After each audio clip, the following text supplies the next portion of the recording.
Hi there, this is Harry. Welcome back to Advanced English Lessons with Harry, where I try to help you to get a better understanding of the English language. Okay, this is an advanced English lesson, and in this lesson, we're looking at adjectives, and we're looking at advanced English adjectives. I have 21 in total. When you get extra marks or you win points, it's when you use adjectives and adverbs in the right way, because adjectives always describe nouns. So instead of just talking about the cat, we want to talk about the enormous black cat. Or if we want to talk about the view from a hotel window, it's this stunningly beautiful view. So you need to know the type of adjectives that go and can be used to describe a particular noun, and in that way you're going to get extra marks. As I said, I've got 21 of them. I'm going to go through them one by one, and I'll give you examples. So number one is exhilarating. So just be careful with the pronunciation here as well. Exhilarating.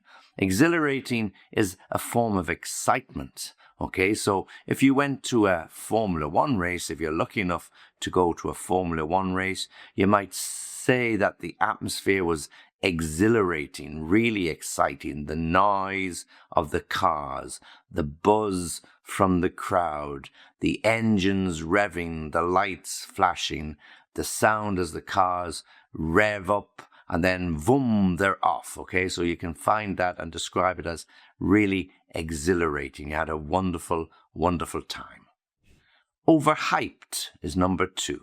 Now, when we talk about something being really, really good or fantastic or amazing, sometimes we slightly exaggerate, or we talk about it the way our friends talk about it, even though we may not have witnessed it ourselves or sampled it ourselves. So sometimes we talk it up too much, and then when other people go to see the show or read the book or watch the movie, they're very disappointed. Why? Because all of the talk about that movie, that show, that book has been overhyped. And overhyped means we've built it up too much and it doesn't live up to expectations. So something that has been overhyped fails to live up to expectations. You could be talking about a football match. Okay, so there's a big match coming up. Two really great teams are going to play each other, full of stars, all cost lots and lots of money. And then when the game happens, boom, it's so dull and boring. Neither team wants to lose, so the play is really negative. And at the end of the game, he said, whoa, well, that was really overhyped. I was expecting something amazing, and I thought after 25 minutes it was the dullest game I had ever seen. So something like football match or a special occasion or a movie, they can be overhyped because we talk them up too much. Number three, atmospheric. Atmospheric is about the atmosphere, what you feel like when you get there. So you could be talking about a new disco, a new club that is opened in the town, and you heard about it from your friends and you decide to go along. And when you meet your friends the next day or the next weekend, you say, wow, that place is so atmospheric. When you walk in, the music, it's all bouncing off the walls, wonderful lighting, great dance floor. The DJ is amazing, really an atmospheric place. You can feel it as soon as you go in. The place is hopping. It's a real buzz to it. So very atmospheric, meaning the atmosphere is electric. You could almost touch it or feel it. It's so exciting. Number four, action-packed. Lots of things can be action-packed. You could have an action-packed holiday. You come back from your summer holidays and your colleagues or friends are asking you, well, how was it? Wow, it was a real action-packed holiday from beginning to the end. We didn't have a moment. One day we were hiking. The next day we were horseback riding. The next day we were whitewater rafting and canoeing. And I've forgotten half of the activities that we did, but I can honestly say this was the most action-packed holiday I have ever had. So action-packed means real activity, not necessarily daring sports or risky sports or extreme sports, but just something that keeps you occupied, active, on the go the whole time. A real action-packed. Now, simple way to describe something as action-packed could be a movie, like a movie about the Second World War, or a movie about invasion of another planet, like Star Wars type movies where there's something happening every minute, dogfights in the sky with the different rockets and spaceships and whatever they might be. So these can be action-packed, or Fast and Furious movies where there's constant car chases and crashes and all sorts of things happening. They are also action-packed, so something where there's action from the beginning until the very end. And if you do like this particular lesson, then please like the video, and if you can, subscribe to the channel, because it really, really helps. Number 5, powerful. There's probably a better known adjective, and powerful can be something that really gets you thinking. That's something where the storyline is really deep.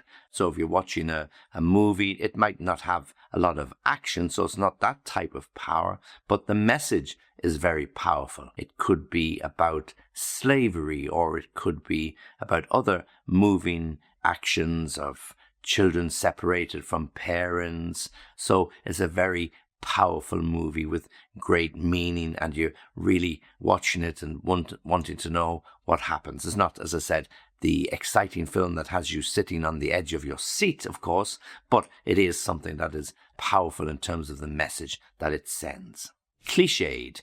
Cliched is something that is repeated time and time again. You know, the typical type of movie, particularly American movies, the romantic comedy where boy meets girl, girl falls in love with boy, boy falls in love with girl, get married, something happens, they split up, and then at the end they come back together again, all lovey-dovey again, and then everything is as it was before. So this is a very cliched story, meaning it's been repeated time and time again, and no matter what the name of the movie is, no matter who the actors are, you could actually write the script yourself, because it's very cliched, something that's used over and over again. And usually it's used over and over again because they're usually successful, and people like to watch them because they like the whole idea of romantic movies, particularly the romantic comedy movies. Okay, so these can be very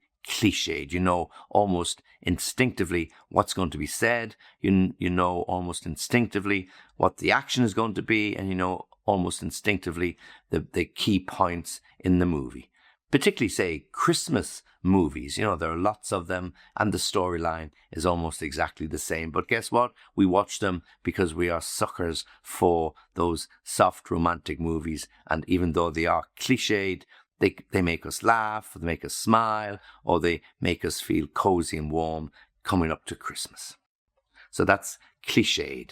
Number 7, gripping. So how would we use that to describe or review something? Well, gripping is usually something that has your attention. Okay, so that's something really keeps you on the edge of your seat. It could be a book, it could be a story, it could be an action movie, it could be a play in the theatre. There's all of those type of performances that will be really, really gripping. But gripping usually means there's a huge amount of volatility in the movie when the emotions are going up and down, and it really brings you to the edge when you're never really sure what's going to happen. A murder could take place, somebody disappears, it really makes your toes curl and the hair on the back of your neck stand up. So the excitement is there for everybody to see and to feel. It's really electric, and this is how we would describe something that is gripping. Okay, now you could be watching a series, one of these box set series on TV that Netflix and Apple TV produce from time to time. So you can't wait for the next episode, and then when the season is over, you're waiting for season 2 and then season 3. So these can often be gripping, and people watch them one after the other for the very reason that they are gripping. They watch the first episode, and I'll just watch the second one, and the second one leads to the third one, and before you know it, you've spent half the night sitting up watching this gripping series, and you want to talk about it with your friends when you meet them the next time you meet. Compelling. Well, something can be compelling that it gets your attention, yes? So even though it might not be something you're particularly interested in, or even though it's not something that's your genre that you normally like, but the acting is at such a high level, or the storyline is so detailed that it has and makes for compelling viewing. So maybe it's specifically made for TVs, and the technology that they've used is really state of the art. And this means that you're really interested to watch it, and that would make for compelling viewing. So something that is compelling means you're really driven to watch it, even though it might not be necessarily your cup of tea. So as I say, that could be anything. A book can be compelling. A theatre performance can be compelling. The movie can be compelling. Or something that's playing out in politics in your local city or country. This could be compelling, because it's really exciting.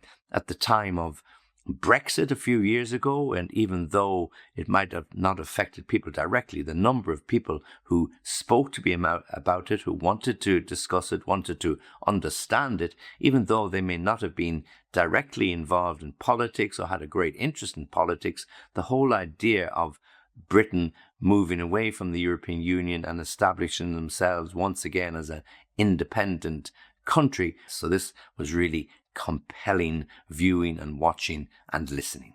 Number 9, implausible. Implausible means something that you just simply cannot believe.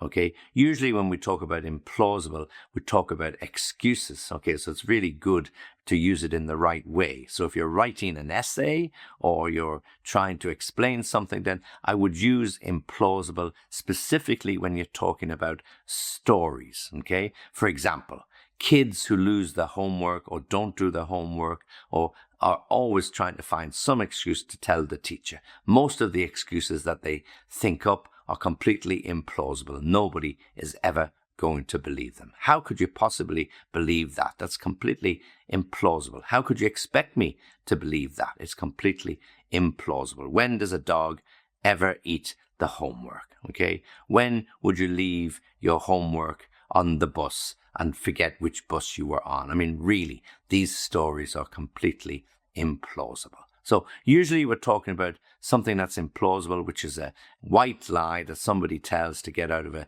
sticky situation.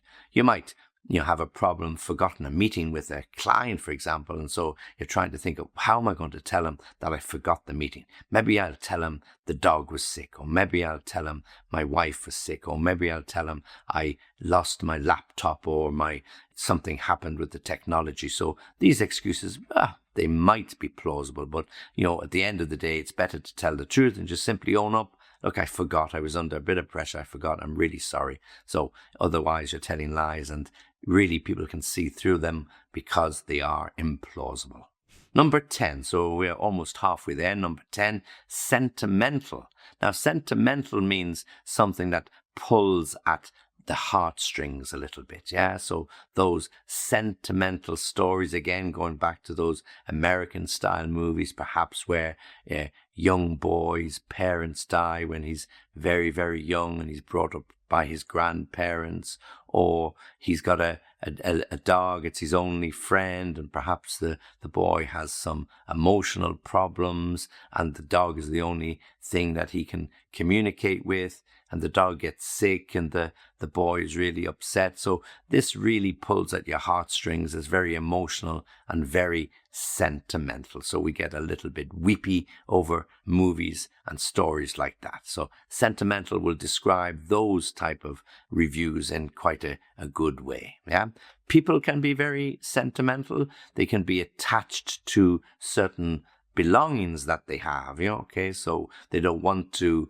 get rid of a particular coat or a jacket because it has sentimental value. They don't want to get rid of a particular ring or piece of jewelry that the mother or grandmother left them, again, because it has what they call sentimental value. So when we're reviewing something and we're going to describe it as sentimental, it's that type of approach where it makes somebody feel a little bit emotional, some attachment to the particular item, whether that's a book, a movie, a piece of jewelry, whatever it might be, sentimental. Okay, so that's number 10. So we're on to number 11. Now, earlier we said, and we used the word implausible. Now we're going to use the word credible, which is effectively the opposite. So when something is credible, it's believable. So when we used implausible, it meant that it wasn't really believable, and credible is the opposite. Credible is believable. A credible story. Okay? So sometimes when we watch movies, they're a little bit, as I would say, far-fetched, meaning you need a really good imagination to look at them in a way where you can think of it as reality.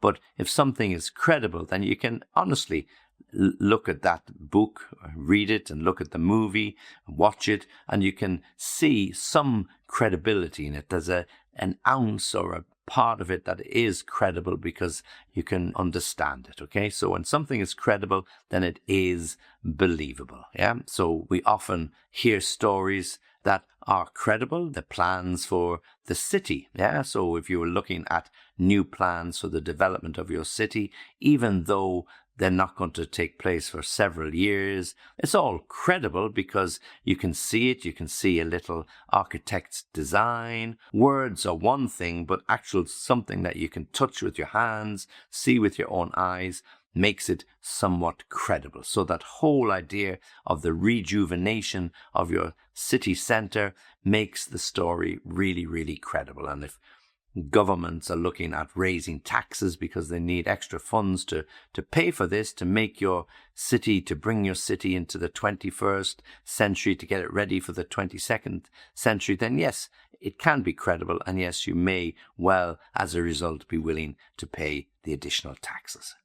Number 12, impressive.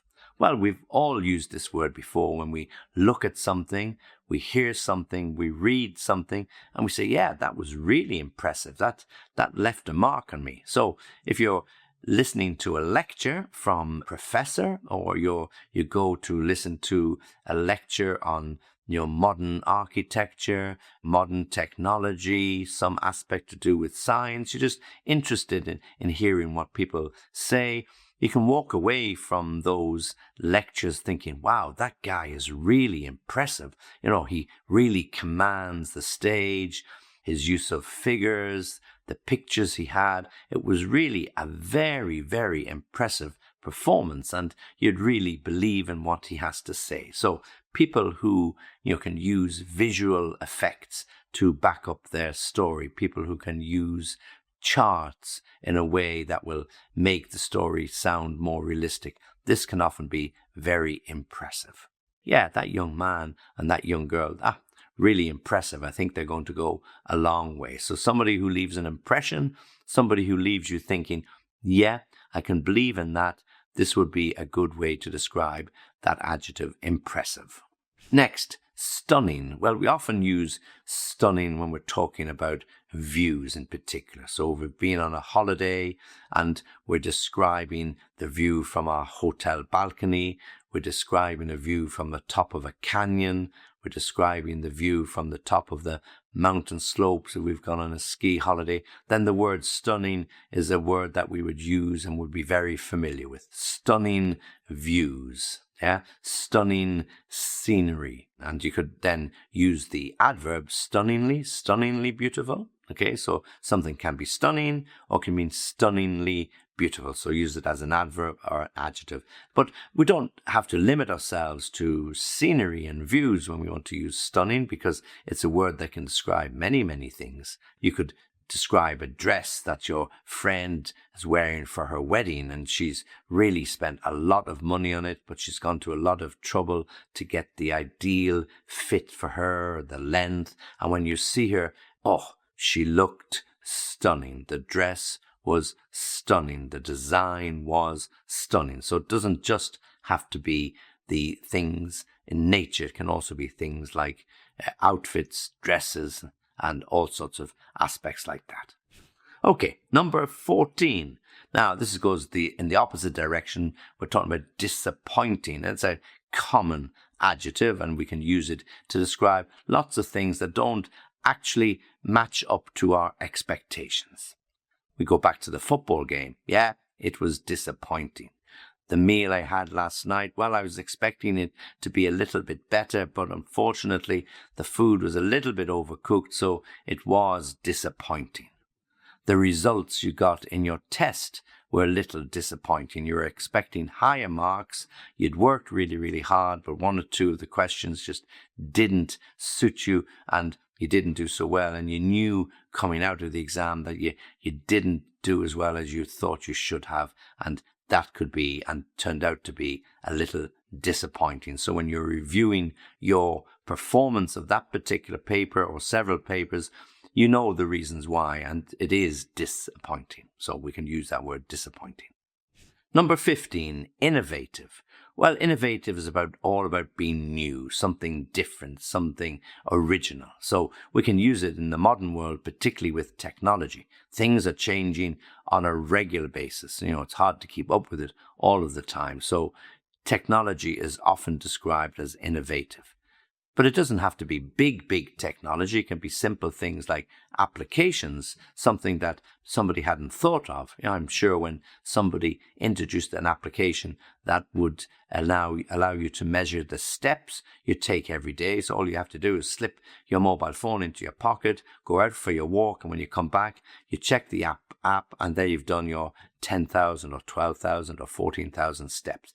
That's very innovative, or it was at the time that it was developed. So innovative describes something new, something really useful, something that nobody else had thought of, and something that brings you right into, as we said, the 21st century. Innovative.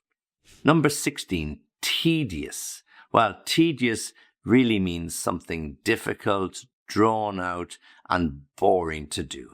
So lots of work that we do can be very tedious. It takes a lot of time. There's a lot of detail. Perhaps you've got to do a lot of data entry. So you spend your time filling in fields on an Excel spreadsheet. That's a good way to describe tedious because it's boring, it's uninteresting, and you're not quite sure what exactly you're doing. Okay, so that could be very, very tedious. So if you're reviewing something else that could be tedious, it could be a storyline that's really, really slow in the play or the plot in the book, and you're really waiting for something to happen, but nothing actually does. You're really waiting for the excitement to arrive, but it never does. So you could describe it as particularly tedious. The conversations were slow. The action was non-existent. It was like going to the dentist waiting to have a tooth pulled. Extremely tedious. Okay, so the next word, entertaining. A little better known adjective, I'm sure. Everybody understands the word entertaining. And we can use it to describe many, many situations. For example, a visit to the circus can be entertaining. It doesn't mean that you have to be splitting your sides laughing all the time, although if there are funny clowns in the circus, then it will be amusing. But entertaining is something that is something for all of the family. It was a really entertaining evening. There were acrobats, there were the guys walking on the high wire, the trapeze artists. Everybody was entertained. So it was entertaining for the whole family, or really good family entertainment. So entertaining means something that keeps you occupied and is usually good value for money. 18, memorable. Now, memorable is about something that leaves a lasting memory for you, something that you can remember for a long, long time. So special events in our lives are memorable. Our wedding day, of course, the birth of our children, a special birthday, our 40th birthday or 50th, or the day in which we retire. They all can be memorable. And when we look back, we've got lots of normally good memories. So if you're looking at photographs, then you can remember when they were taken. You can remember the people in the photographs. You can remember the situation. All of this is memorable, something that will leave a lasting mark on your memory. Because there are lots of things in our lives that we would like to forget, and we forget very quickly. But something good, something happy, something that brings a smile to our face, something that was really touching can be memorable. Unconvincing. Number 19 is unconvincing.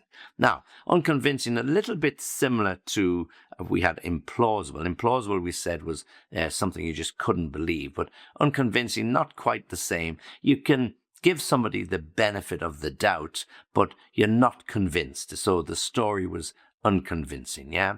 I was listening many, many years ago to the debates between Hillary Clinton and Donald Trump for the presidential election. But neither of them, to me, was very convincing. When they were asked detailed questions about the economy or how they would handle foreign affairs, they weren't convincing. They were unconvincing. So, when you're listening to somebody, you're trying to get their side of an argument, trying to see whether they can persuade you to change your mind. If they don't persuade you to change your mind, then it's unconvincing. Yeah. Okay. So when you're not convinced by what somebody has put forward, then it doesn't make any impression on you. So their arguments were very unconvincing.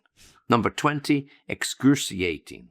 Excruciating. So just be careful here with the pronunciation. Excruciating. A visit to the dentist can be excruciating if you're getting an extraction, a tooth taken out, and the thoughts of a needle going into your gum, that's, wincing with pain, excruciating. Okay, so that's something really, really painful. Now, when we're reviewing something like a really, really bad theatre performance, a really poor movie, it's really, really slow, we could say, it's so bad, excruciating. Yeah, I mean, you have to sit there, watch it, listen to it, read it. Really, really painful. No action, no entertainment. I don't know who made this particular movie or who directed this particular play, but it is really painful. I'd prefer to stay at home and watch paint dry. It was excruciating, slow, uninteresting, and downright boring. Excruciating. And then finally, moving. Something that is moving usually affects the emotions, okay? So these could be really interesting stories where people have lost everything and they have to move from one country to another. Perhaps the family has been split up and then eventually they reunite after years of struggling, or perhaps they are fighting for their rights and every time that they put forward some argument or evidence, it's shot down and they can get no justice. That can be very moving, something that really pulls at the heartstrings, that tests your emotions. You have to hold back the tears, or indeed perhaps you're not able to hold back the tears because it does move you to tears listening to those sort of stories. Okay, so these are all things that we can talk about when we are reviewing any particular activity, whether it's a book, a movie, whether it's a theatre production, a speech made by somebody, arguments, political or otherwise. All of these adjectives that I've given you can be used some way in relation to those. So just try and practice them. You won't remember them all, of course you won't, but try to use some of them, particularly if you're going to prepare for those proficiency exams. You really would like to use some of these when you're describing photos or if you're describing situations, then these are certainly words that you can use. And if you need any more help, you need any more examples, well, of course, you can contact me. Very happy to help you. Very happy to give you more situations when you can use them if that's what you need. Okay, so this is Harry saying thank you for watching. Thank you for listening and join me again for the next lesson.